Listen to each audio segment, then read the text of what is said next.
what's the opposite of low-hanging fruit? I mean, it's unprofitable fruit went away, but we gave them an option of somebody else to call. But that it's interesting. That made our employees feel more valuable. Welcome to another edition of the Nice Job Podcast. If you like what you hear, please give this video a like and subscribe to get new content first. As always, these are just the highlights of our episode. For the full conversation, head to our podcast platforms. All right, let's see who our guest is today. Hi, I'm Sid Graef. I love to have fun in business and in my personal life, and there's always something to be thankful for.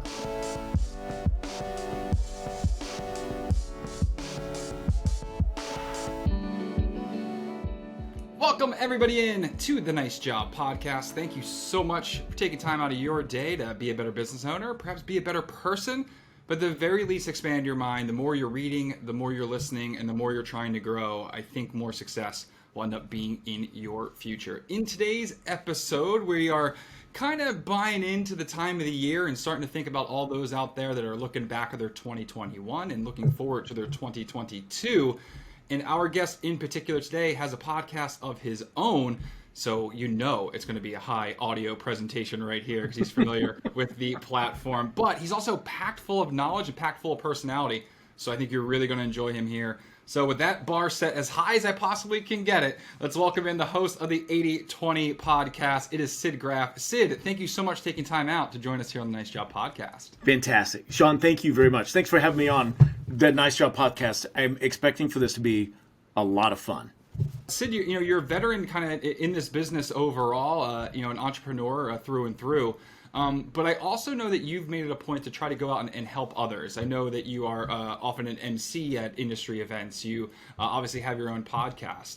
Was there a point in your career, or has it kind of always been instilled with you, where you kind of thought, you know what, I have all this knowledge, but the best thing I can do is start to share it with others? It's funny that a lot of times when someone becomes more and more of an expert, or they have tons of experience or knowledge in a field, they feel less and less like an expert, because they realize how much more there is to know. So I don't really recall a point where I went, hey, I know enough, I need to start teaching this. But I've always been the type of person where I want to help the next person. Like if I see I had a window cleaning company. We still have a window cleaning company for decades. And I've many times driving down the road, I see somebody cleaning their storefront door with Windex and a paper towel. And I would stop my car and get out and just go, do you mind if I just clean that for you? And clean it with a squeegee and do a really good job, give them a high five and go on. I like to share what I know, or if there's a better way, I want to show somebody a better way, because I've struggled, in my journey, in my path. And most of the struggles that we go through is just not necessary. So if I can show somebody a better way, I want to do that. And we talk about, better ways or sharing and connecting. And that's a little bit of what we're kind of talking about within this episode. And when we discussed beforehand what we kind of want to dive into, I thought, given the time of year and things like that, that perhaps it's time for us to look at, what business owners should be thankful for, right? And because there's been a lot that's happened, really, there's always going to be something that happens every year after year, but especially over the last year and a half, 2 years, there's been such a change in society. There's been such a change in kind of our reflection on business owners, entrepreneurs, self-starters. And I feel like there's a couple people that still feel like they're in survival mode. One of the first episodes of this podcast was Scott Behrman talking about thriving in survival mode.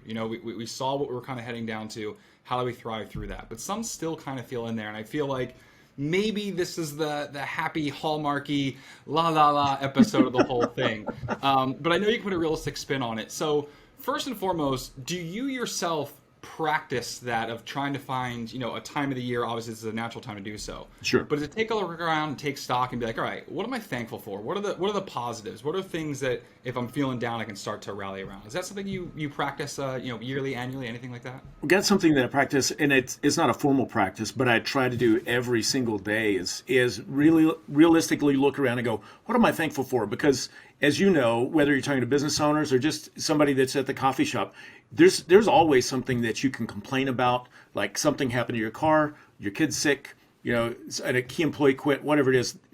We face challenges every single day. And so I just, in my own mind, I want to turn the focus to what are the things that are going right? Because the problems are always there. So I'm a perpetual and professional problem solver, but I got to look at, what are the things that are going great? How are my kids healthy? How's the culture at our company? Did we get a great feedback from a customer that said, "Man, your team was amazing." Those are the things that we always highlight and focus, because if you don't push it, it's like entropy. Things decay on their own. You have to push them forward. You have to put extra energy into making them better, making them improve, keeping people focused on the good things that are happening. Because, like I said, there's always challenging or bad things that are happening.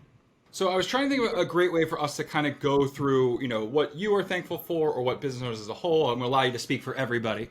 But so I was trying to figure out a way to maybe some prompts to try to get us there. And so I have a couple here I'd love to run by. And you know what? If the prompt doesn't work, if it's something comes to mind, we'll talk our way through it. So okay. I wanted to start off with, so for this year, 2021, what is something that's going to be on your I'm thankful for list, or something you want to highlight that you're thankful for, that's relatively new? So was there any new strategies you implemented? Ooh. Was there any new tools you used or anything like that? What would you say is the newest thing that you were thankful for? Yeah, I have to say that the key thing that I'm thankful for is our team. Last year was challenging for a lot of people, not just our company. And this was 18 years in business, and we lost almost every single employee that we had. And most of it was due to COVID-related stress or whatever.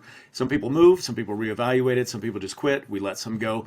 And we started, we were starting 2021 with one returning employee, which is a very challenging place to be. But I took a week off, locked myself in a nice hotel in near the beach in Southern California, and just rewrote our company culture. And it's like the old joke is like, what's the difference between theory and practice? Like, everything works in theory, yeah, but you don't know in practice. So I rewrote it, and I was very deliberate about the type of person that we need to have on our team, and about how I wrote fun into the code of our culture. It's in one of our core values. We're a clean fit. It's clean, fun, innovation, and trust. Like, those are things we focus on all the time. But I wrote it out, and honestly, I was like, man, I hope this works. We'd had a decent culture before, but you don't really know until you get into it. Well, it turns out that taking the time to be deliberate and really determine in advance, this is how it's going to be, and we're just not going to settle for anything less. We had the most cohesive, most engaged, most deliberate, and most fun team that we've had in 18 years. And so even though we ran short-staffed like a lot of people have this year, normally we had 12 technicians in the field. This year we had 8. We had our biggest months ever. We generated more revenue and more profit than we ever have with a smaller team, because everyone was highly engaged. So the thing that I'm most keenly thankful for is a company culture that supports the type of people that I enjoy working with. That's very cool. And I love that almost willingness to change culture, because sometimes people think because it's been working for a long, long time that it's going to kind of work forever. But sometimes I like to call it more evolution than kind of full change. But it's often a hesitation, because if it doesn't work, then it feels like you've taken 2 steps back, right? Like if you try something, a new culture and change doesn't work, then you're trying to get back to the old one. You're trying to figure out, if you don't have kind of turnover or things like that, sometimes it's really harder to make big needle shifts when it comes to culture. True. And change like that, anytime you've got change, it's scary in its own. So we've all experienced that over the last 18 months, 2 years. We have change that came from the outside that leaves you, maybe you're standing on jello. You don't know which way it's going to go. But then when you add internal change to that, like, normally that's scary, but in our case, it happened to be like, this is something that we can determine. So it was a positive change, and it gave everybody, as they came on, they knew the direction we were going, and it gave them, a more solid footing in a world of, walking on pudding. Knowing this potentially could be the same answer, is there something that you've let go of recently, got rid of, moved on, that you're thankful that you actually made that choice? Ooh, I would have to think about it to really dig in. But as far as things that we let go of, we made a this is just in the business world. We, as part of our reevaluating the company, we raised our minimum price, and so I knew that was going to tick off or alienate some of our customers that have been with us for a very long time. And we have pretty low ticket stuff, but we went from $100 minimum to a $200 minimum. And there were a number of people that they were not happy. They demanded us to serve them and to do the old price, and we just said no. And so we, a lot of that, what's the opposite of low-hanging fruit? I mean, it's unprofitable fruit went away, but we gave them an option of somebody else to call. But that It's interesting. That made our employees feel more valuable because they weren't going to do a $35 job and being frustrated because they get paid based on their production rate and their performance.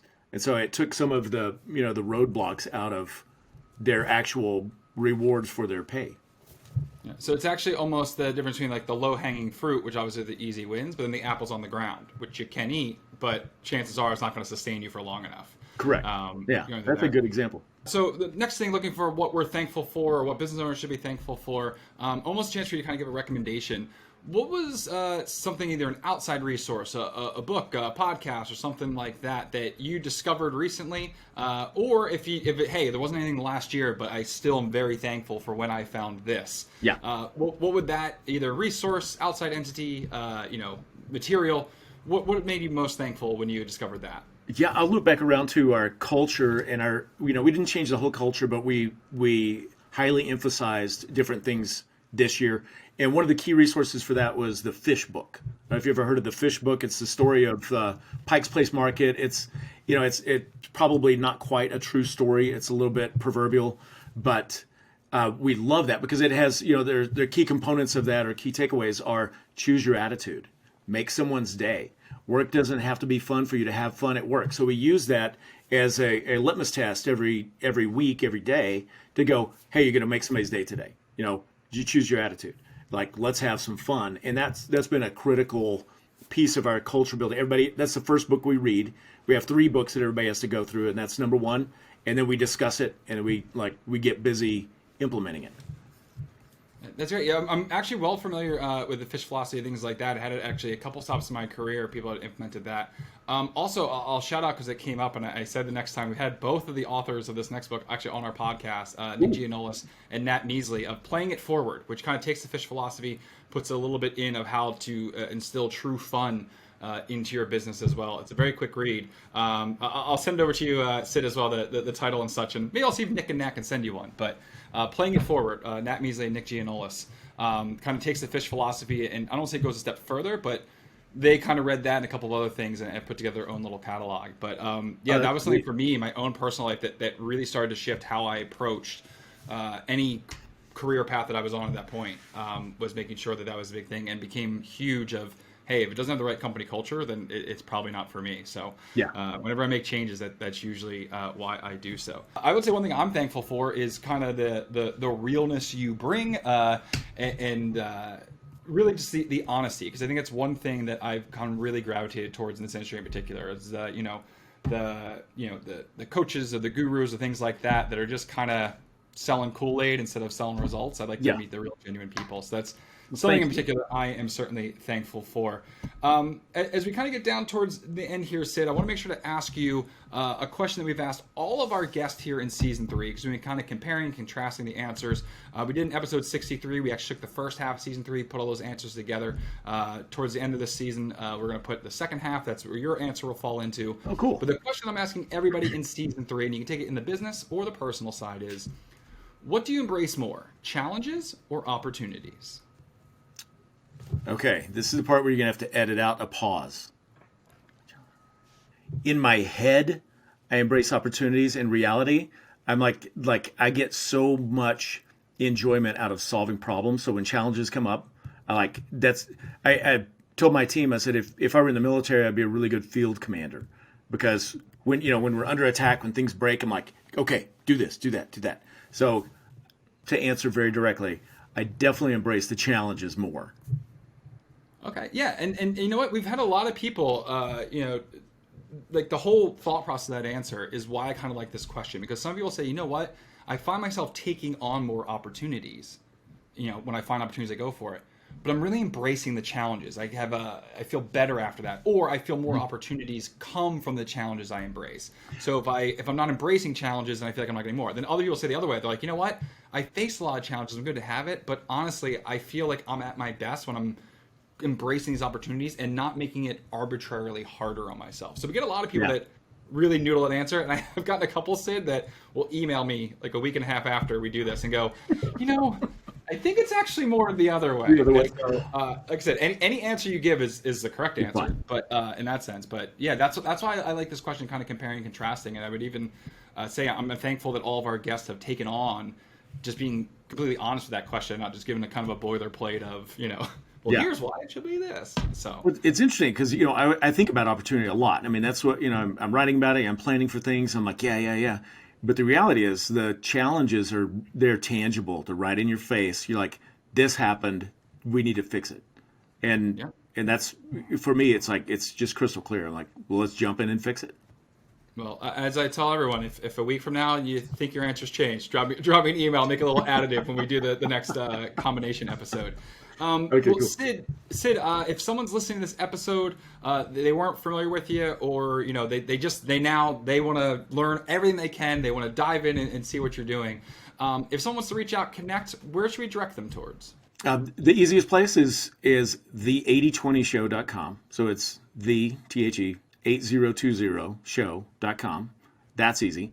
And you can find me on LinkedIn. I think there's only one Sid Graef, or at least there should be, because there's only so much of me that people can handle. So yeah, that's there's another Sid Graef, but then he's like, I'm out. You know what? I know he quit. He changed his name. He's like, forget it. I think it's Sid Graef now. He just changed it. Well, Sid, we'll have that information. If you're watching on YouTube, it's down in the description. You probably saw it on screen. If you're listening to audio only, find it down below in the show notes as well. But Sid, thank you. I sincerely mean it. Thankful for your time today here on the Nice Job Podcast, and thanks for being such a great friend to Nice Job as a whole. Well, cool. Well, thank you very much. And before we go, I want to tell you thanks. We didn't go into like way back story, and I don't really want to, but like I started in 1993, and there were no resources for people to learn about service business or about the industry or about how to run a bigger business. You go to the library and check out some basic business books, but guys like you, companies like NiceJob that are just like frequently like putting out valuable content to help people improve their business. I'm so grateful for that. So thank you for having me on, and thanks for being a leader in the industry to help other people have a better business and reach their goals. It's so important. Thank you. Well, it's right back to you, my friend. I think that's something that at NiceJob, when I was brought on, Lars Christensen, one of the key things he said is, we're not going to put out a great software. We're also going to try to be thought leaders, but we're going to try to actually create communities that bring people together, because that's the tide that rises all boats. And I think I finally gotten that analogy correct. If you listen back on the history of this podcast, I always screw up that last part, but this time I got it right. Sid, thank you once again for your time, and look forward to our next conversation. Cool. Thank you, Sean. Thanks so much for checking out the video. Remember, you can listen to the full episode of our podcast on Spotify, iTunes, Buzzsprout, or wherever you get your podcasts. Here on YouTube, I want to invite you to subscribe by clicking right there, or you can check out 2 other videos. One, our most recent podcast, and the other to learn a little bit more about NiceJob.